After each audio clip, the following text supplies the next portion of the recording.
ஒரு ஊர்ல ஒரு பெரிய ஞானி ஒருத்தர் வந்திருக்கிறார். யாரு என்ன கேட்டாலும் அவங்களுக்கு ஏதாவது நல்ல விஷயங்கள் சொல்லியிருக்கிறார். அவருக்கெல்லாம் முடிஞ்ச நல்லத நன்மைகளை எல்லாம் செஞ்சிருக்கிறார். இந்த நல்லது சில பேர் செஞ்சாலே ஒரு சிலருக்கு அது பிடிக்காது. இவன் என்ன நல்லது செய்யறது, இவன் என்ன நல்லது செஞ்சு நல்ல பேர் வாங்குறது சில பேருக்கு பிடிக்காதுல்ல. அப்படி ஒருத்தர் என்ன பண்ணா, இவரை பத்தி கெட்டதாக ஊருக்குள்ள சொன்னான். அவருக்கு ஏற்கனவே கல்யாணம் எல்லாம் ஆயிருக்குது, அவர் குழந்தை குட்டி எல்லாம் வேற ஊர்ல இருக்காங்க, இவர் இப்படி மனிதர்களுக்கு நல்லது செய்யறேன்னு காசு பறிச்சு இன்னொரு இடத்துல பெரிய பங்களா எல்லாம் கட்டியிருக்காரு, இப்படின்னு அவனால முடிஞ்ச வதந்திகளை ஊர் முழுக்க பரவிட்டே இருக்கிறான். ஒரு முறை என்னாச்சுன்னா, அவன் குடும்பத்திலேயே ஒரு பிரச்சனை வந்துருச்சு.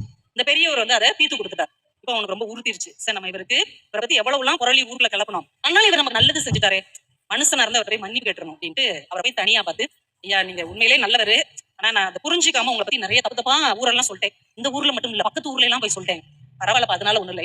இல்ல இல்ல, நீங்க என்னை மன்னிக்கணும், ஏதாவது ஒண்ணு நீங்க எனக்கு தண்டனை கொடுக்கணும். அப்படியா, உங்க வீட்டுல தலையணை இருக்கா அப்படின்னு கேட்டார். தலைக்கு வச்சு படுக்கோமே அதுங்களா அப்படின்னு. அதுதான்ப்பா இருக்கு, ஒரு தலையணை மட்டும் எடுத்துட்டு வா அப்படின்னு. ஒரு வேலை எடுத்து படுத்து காலமி கூட சொல்வார் போல் இருக்கு அப்படின்னு அவன் தலையணை எடுத்து வந்து அவர் கையில கொடுத்துருக்கான். இந்த தலையணையை கிழிச்சு இதுல உள்ள பஞ்செல்லாம் இந்த ஊர்லயும் பக்கத்து ஊர்லயும் நீ வீசிட்டு வந்துரு அப்படின்னு இருக்காரு. இதுதான் பனிஷ்மெண்டா அப்படின்றாரு. இதுதான் ஏன் பனிஷ்மெண்ட் அப்படின்னு ரொம்ப ஈஸியான ஒரு பனிஷ்மெண்டா இருக்கு அப்படின்ட்டு தலையணை அவன் வாங்கிட்டு போயிட்டான். ஊருக்கு நடுவுல அதை கிழிச்சு அந்த பஞ்சை எல்லாம் பரப்பி விட்டான். பாதி பஞ்சை கொண்டு போய் பக்கத்து ஊர்ல பிச்சு எரிஞ்சான். அது காத்துக்கு பறந்து போயிடுச்சு. இந்த தலையணை உரையை மட்டும் எடுத்துட்டு வந்து, ஐயா நீங்க சொன்ன மாதிரி பஞ்சை ஊர் முழுக்க எரிஞ்சிட்டேன், நான் தப்பிச்சிட்டேன் இல்லைங்க, நீ மன்னிச்சிட்டீங்கல்ல. இல்ல இல்ல, இன்னும் முடியல, நீங்க எங்கெல்லாம் அந்த பஞ்சை எரிஞ்சீங்களோ அதையெல்லாம் மறுபடியும் எடுத்து இந்த தலையணை உரைக்குள்ள வச்சு கொண்டு வாங்க அப்படின்றாரு. நான் வேணா வேற பஞ்சு வாங்கி இதுல அடைச்சு கொண்டு வரட்டுமா அப்படின்றாரு.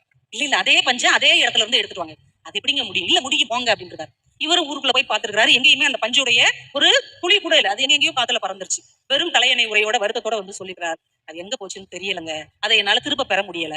சிரிச்சுக்கிட்டே பெரியவர் சொல்லியிருக்கிறார், என்னை பத்தி நீ சொன்ன வதந்தியும் இப்படித்தான் எல்லா இடத்துக்கும் போய் சேர்ந்துருச்சு. இனிமே நீ வந்து மன்னிப்பு கேட்பதால் அதை யாரும் திரும்ப நம்ப போவதில்லை. நீ செய்தது செய்ததாகத்தான் இருக்கிறது.